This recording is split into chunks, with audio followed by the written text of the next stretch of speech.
গাজা থেকে আহত ও অসুস্থ শিশুদের একটি দল জর্ডানে এসে পৌঁছেছে। গাজার অসুস্থ শিশুদের ১২তম দল এটি, যারা মঙ্গলবারে জর্ডানে এসে পৌঁছালো। এটি মূলত জর্ডানিয়ার মেডিকেল করিডোরের উদ্যোগের একটি অংশ।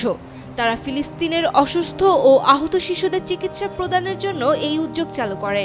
ফিলিস্তিন থেকে আসা ৮ মাসের জিয়াদ আল কাফারনারের মা আসিল আল কাফারনা জানান, তার ছেলের হৃদরোগ সমস্যা আছে। গাজায় তার চিকিৎসার কোনো সুযোগ নেই, তাই ডাক্তাররাই তাদের জর্ডানে পাঠিয়েছেন। এখানে তার অস্ত্রোপচার করা হবে। তিনি তার ছেলের সুস্থতা প্রার্থনা করেন। পদ্মা সেতু, মেট্রো রেল এবং এলিভেটেড এক্সপ্রেসওয়ে নির্মাণের গর্বিত অংশীদার বসুন্ধরা সিমেন্ট।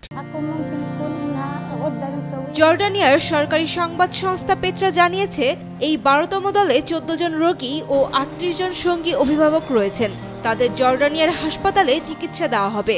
জর্ডানে আসার পর শিশুদের প্রথমে কিং হুসেন ব্রিজের স্বাগত কেন্দ্রে প্রাথমিক চিকিৎসা দেওয়া হয়। এরপর আমানের হাসপাতালে স্থানান্তর করা হয়। গাজার শিশুদের চিকিৎসা কার্যক্রম স্বাস্থ্য মন্ত্রণালয় ও বিশ্ব স্বাস্থ্য সংস্থার সঙ্গে সমন্বয় করে করা হচ্ছে।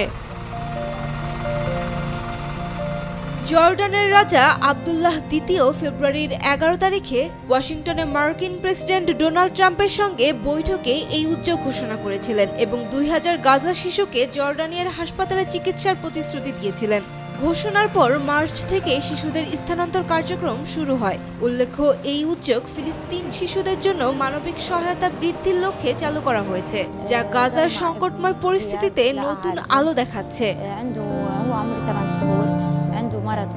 Sayema Akter, Daily Sun.